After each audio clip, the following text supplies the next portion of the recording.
saviez à quel point je vous aime, vous pleureriez de joie. Tu es toute belle, et il n'y a pas de tache en toi. Marie dit qu'elle est belle parce qu'elle aime. Et cette beauté ne se révèle qu'au tout petit.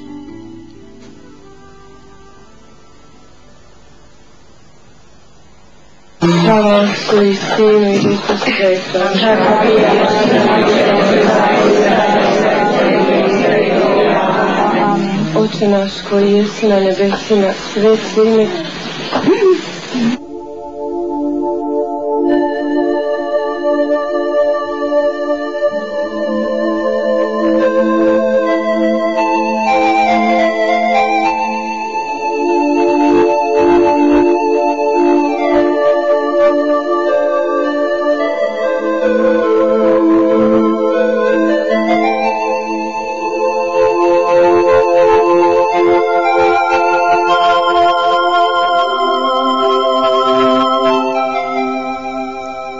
Une apparition diffère d'une vision en ceci que la personne qui apparaît est présente physiquement et que par conséquent on peut non seulement la voir mais aussi la toucher. À Medjugorje, le ciel descend à fleur de terre. Dans les apparitions quotidiennes, c'est la reine du ciel qui établit son royaume sur la terre. Elle est de plus en plus présente. Elle demeure de plus en plus longtemps avec nous pour nous réconforter et nous aider. Cette présence est ressentie aussi par ceux qui ne voient pas. Et notre espérance est grande qu'un jour nous connaîtrons comme nous sommes connus. Nous verrons comme nous sommes vus. Nous verrons Jésus venir sur les nuées avec les saints de tous les temps. Ce royaume que nous commençons à percevoir change complètement notre regard sur la vie et sur le monde. La réalité des choses invisibles est de plus en plus réelle pour nous, et notre vie en est transformée.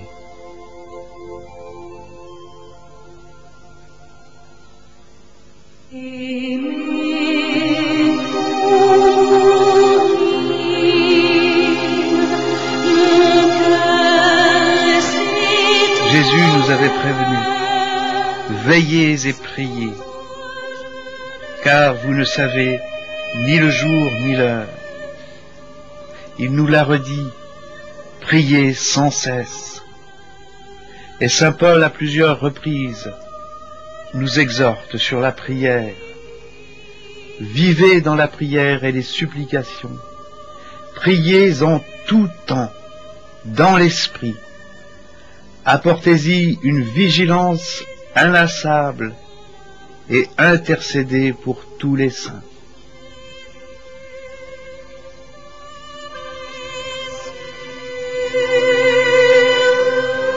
Chers enfants, aujourd'hui je vous invite au renouvellement du cœur.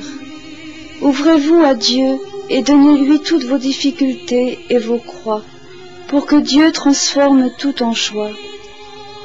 Petits enfants, vous ne pouvez vous ouvrir à Dieu si vous ne priez pas. C'est pourquoi, à partir d'aujourd'hui, décidez de consacrer un temps de la journée uniquement pour rencontrer Dieu dans le silence. Ainsi pourrez-vous témoigner avec Dieu de ma présence ici. Petits enfants, je ne veux pas vous forcer, mais donnez librement votre temps à Dieu en tant qu'enfant de Dieu. Merci d'avoir répondu à mon appel. Le grand leitmotiv de Marie à Medjugorje, c'est prier. La prière est notre seule manière d'entendre Dieu. La prière ne change pas Dieu, mais elle change celui qui prie. Dieu ne veut rien faire sans nous. Et il ne peut communiquer ses paroles et les bonnes œuvres qu'il a préparées pour ses enfants que si nous l'écoutons. Ce que Marie fait à Medjugorje, elle veut le faire dans le monde entier. Ce qu'elle donne aux 5 voyants, elle veut le donner à tous ses enfants. Elle veut nous parler quotidiennement. Elle veut que nous l'entendions.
Budi volja tvoja kako na nebu, tako i na zemlji.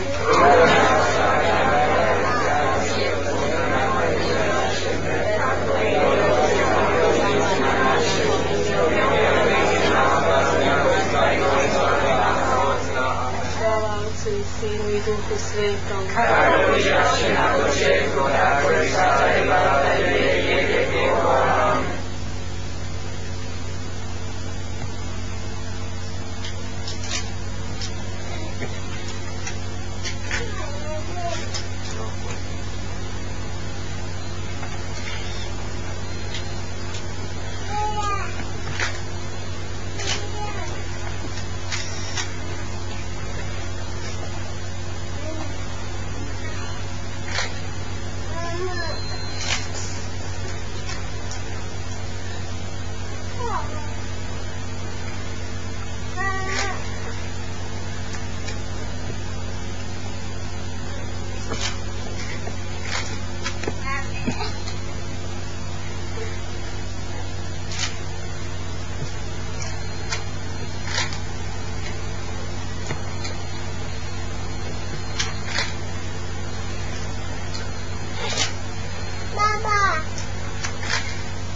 Отче наш, что есть на небесах, святи имя Твое, царство Твое, Budi volja tvoja kako na nebu, tako i na zemlji.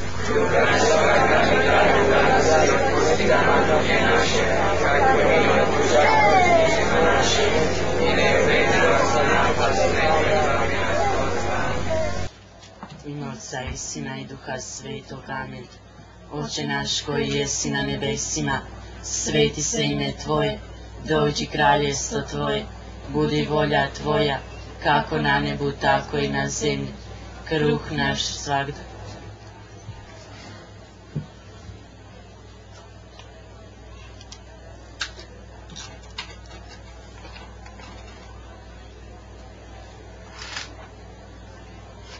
Koji jesi na nebesima, sveti se ime Tvoje, dođi kraljestvo Tvoje, budi volja Tvoja, kako na nebu, tako i na zemlji. Kruh naš svagdanji daj nam danas i otpusti nama duge naše, kako i mi otpuštamo dužnicima našim, i ne uvedi nas u napast, nego izbavi nas od zla. Slava Otcu i Sinu i Duhu Svetom, kako bijaše na početku, tako i sada i vazda, i u vijeke vjekova. Amen.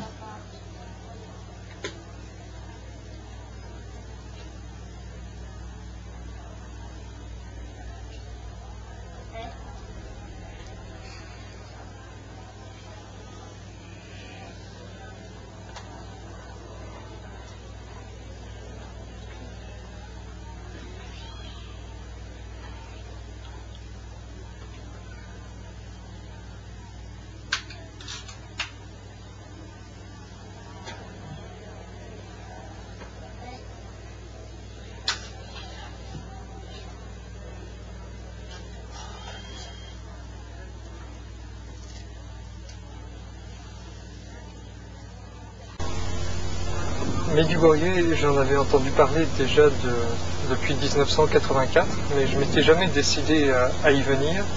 Et puis l'année 1988, une amie m'a dit vraiment il faut que tu ailles là-bas, que tu découvres. Je ne savais pas si j'allais venir en tant que scientifique, mais avant de venir en 88, j'ai rencontré un ami de mon père qui est un père jésuite et qui m'a prêté une cassette, la cassette scientifique des travaux du professeur Joyeux en collaboration avec le père Laurentin. Cette cassette, elle date de 1985 et les travaux ont été effectués en 1984, avant, pendant et après l'extase des voyants de Medjugorje. Cette cassette m'a profondément bouleversé, j'étais vraiment enthousiasmé. J'ai compris que c'était des résultats qui n'avaient jamais été publiés auparavant, c'était vraiment une grande première. Et quand je suis venu ici, ça a confirmé mon enthousiasme sur un autre mode, puisque j'étais venu vraiment comme simple pèlerin. Alors les travaux du professeur Joyeux sont vraiment une originalité, car il a fait des électroencéphalogrammes sur les voyants, et il s'est aperçu que pendant l'extase, ils étaient en rythme alpha, leur cerveau était en rythme alpha pendant l'enregistrement d'électroencéphalogrammes, et ce rythme alpha est un rythme normal qui est défini par sa fréquence, entre 8 et 13 cycles par seconde, normal chez tout le monde. Il suffit pour cela d'être au repos et d'avoir les yeux fermés. Ce qui est extraordinaire chez les voyants, c'est qu'ils ont ce rythme alpha pendant l'extase alors que leurs yeux restent ouverts. Et d'autre part, autre phénomène extraordinaire, c'est cette simultanéité, car à l'époque de l'étude scientifique, 5 voyants avaient les extases régulièrement tous les jours. Actuellement, nous savons qu'ils ne sont plus que 4. Et ces 5 voyants ont des simultanéités d'agenouillement au début de l'extase, de disparition des voix. Puis, en cours d'extase, vient la prière « Qui êtes aux cieux ?» Alors, on leur a demandé, mais pourquoi n'avez-vous pas prononcé les 2 premiers mots, le Notre Père? Eh bien, disent-ils, c'est que c'est la Sainte Vierge Marie qui les a entonnés. Comment expliquer autrement ce synchronisme? Et puis, vient une deuxième période de silence, où leur mimique continue. Ils continuent à converser, mais la voix nous est dérobée, la conversation nous est dérobée, c'est une conversation intime qu'ils ont avec l'apparition. Et enfin, vient cette simultanéité, ce synchronisme de l'élévation de la tête et des yeux vers le haut. Et souvent, il prononce « Odé, elle est partie ». C'est donc pour moi une observation tout à fait unique en son genre, quelque chose qui n'a jamais été observé.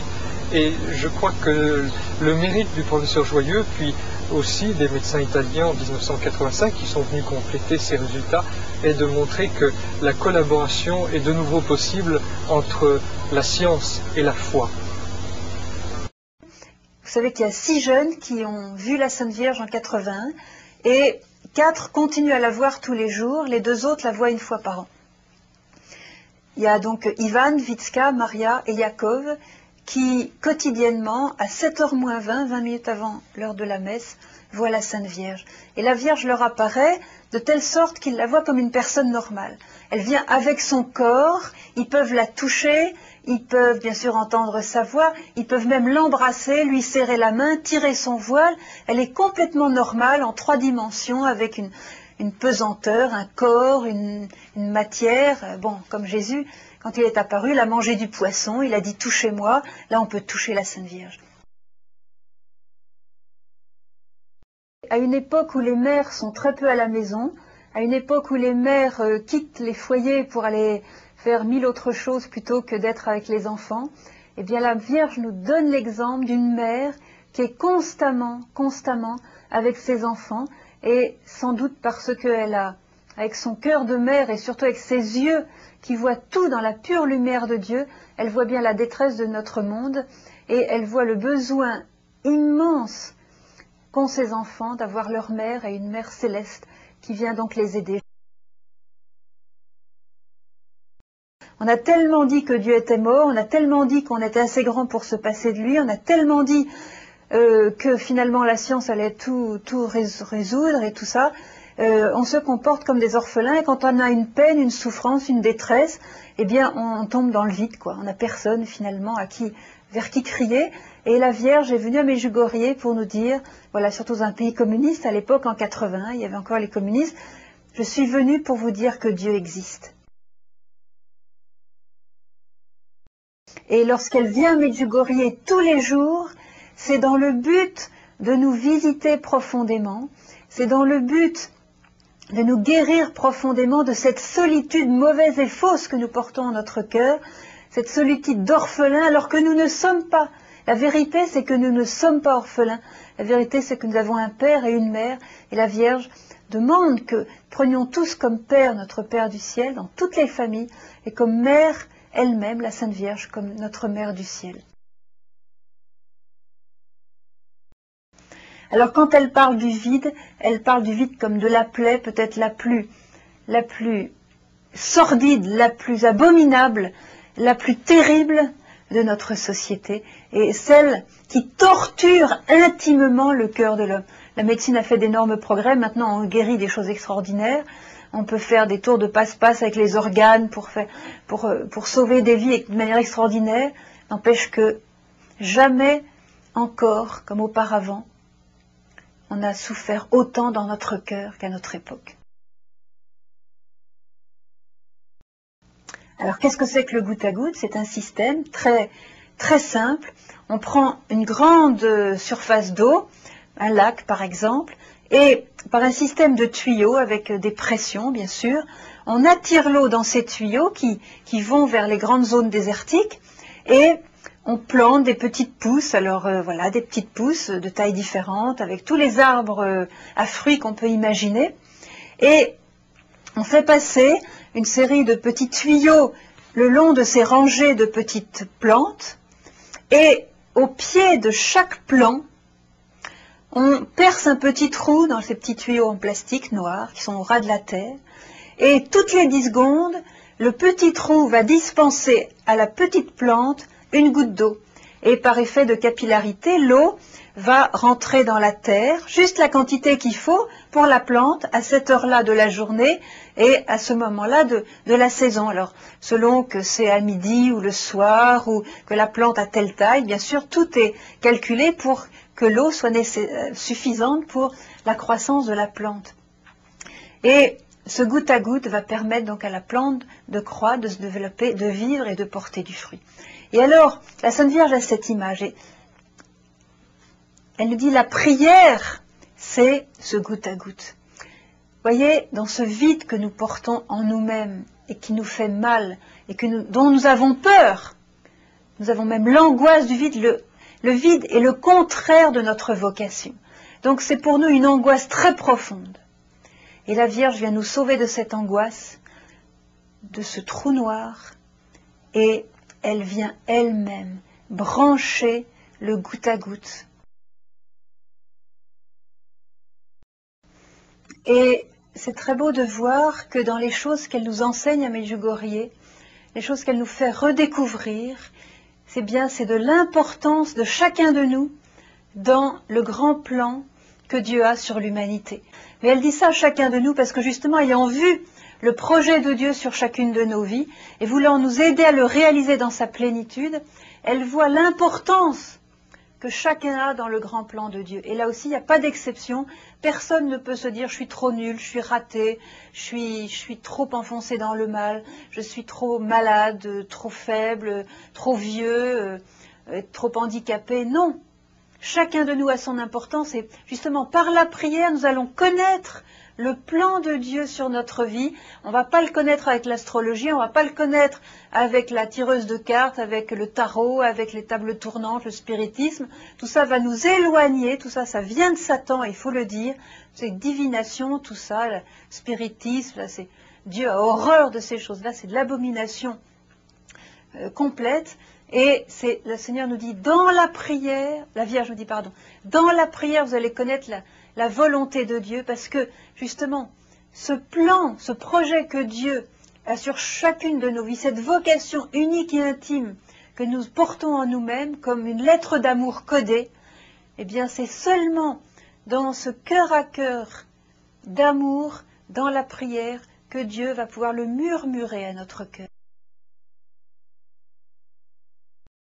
Et c'est ce que la Sainte Vierge nous dit, chers enfants, lorsque vous avez une croix, offrez-la au Seigneur. Priez devant la croix, parce que par la croix, vous recevez beaucoup de grâce. Et je me souviens que Witska m'a raconté, lorsque, dans la deuxième année des apparitions, c'était le vendredi saint, la Vierge est apparue aux voyants, donc dans l'après-midi, en fin d'après-midi. Et ce jour-là, la Vierge est venue avec Jésus.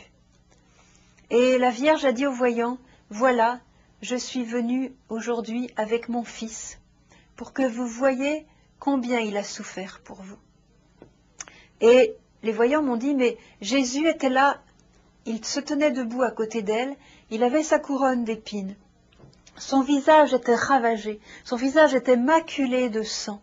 Le sang coulait de sa couronne et on voyait les traces des coups qu'il avait reçus sur le visage. Même sa bouche était abîmée, tout son visage était maculé. Il avait son habit rouge et son habit était déchiré. Et on voyait la trace des coups qu'il avait reçus lors de la flagellation. Mais le regard de Jésus... J'ai dit à Witska, est-ce que Jésus aussi vous a parlé? Et Witska m'a dit non, Jésus n'a prononcé aucune parole. Mais son regard était pour nous plus qu'une parole. Heureux les pauvres, car le royaume de Dieu est à eux. Heureux ceux qui pleurent, car ils seront consolés. Heureux les persécutés, pour la justice. Heureux ceux qui sont ceux dont on dit du mal à cause de moi. Pour conclure, je dirais une simple chose qui est très forte à Medjugorje, qu'on découvre à Medjugorje, c'est que le secret de la vie nous est donné par la Vierge et elle-même a tellement vécu avec Jésus, elle est tellement proche de Jésus, elle est tellement une avec Jésus que celui qui s'abandonne complètement à elle et qui donne son cœur à la Sainte Vierge et qui en même temps reçoit le cœur de la Sainte Vierge, toutes ces choses lui sont révélées. La Sainte Vierge donne les messages qui sont une école pour l'amour, une école pour la vie, pour être vraiment vivant. Mais la plus grande école le plus grand enseignement que nous donne la Vierge à Medjugorje. Il nous est donné, j'allais dire, nous est communiqué à travers son cœur, et je conclurai en disant, heureux celui qui vient prendre le cœur de la Sainte Vierge, et dans ce cœur, nous allons apprendre à aimer Jésus. Dans ce cœur, nous allons apprendre à être un avec Jésus, et être un avec Dieu, c'est le but de notre vie, et la Vierge nous y aide.